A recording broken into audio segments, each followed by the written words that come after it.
2023 government പബ്ലിക്കിൻ്റെ മുമ്പിൽ ഒരു report അവതരിപ്പിച്ചു.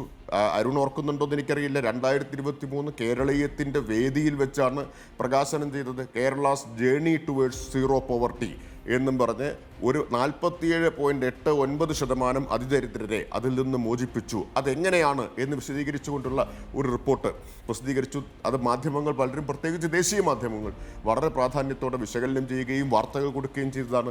അന്നിവർക്ക് എതിർപ്പുണ്ടായിരുന്നില്ലേ? അന്നിത് തട്ടിപ്പാണ്, ഇലക്ഷൻ സ്റ്റണ്ടാണെന്നോ PR ആണോ എന്നോ ഇവരാരും പറഞ്ഞില്ലല്ലോ. ഈ വിദഗ്ധരോ ഈ പ്രതിപക്ഷമോ ആരും പറഞ്ഞില്ലല്ലോ.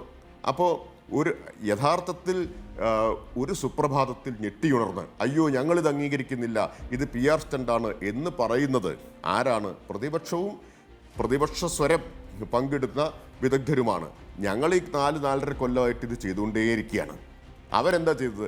ഈ 4.5 കൊല്ലം കുംഭകർണ സേവ നടത്തിയിട്ട് ഇപ്പോൾ ഇതാ പെട്ടെന്ന് എഴുന്നേറ്റിട്ട് പറയുകയാണ് ഇതൊന്നും ഞങ്ങൾ അംഗീകരിക്കുന്നില്ല എന്ന്. എന്തെങ്കിലും ഉത്തരവാദിത്വം പ്രതിപക്ഷത്തിനും ഇപ്പോൾ ചോദ്യമുയർത്തുന്ന അക്കാദമിക് വിദഗ്ധർക്കുമുണ്ടോ?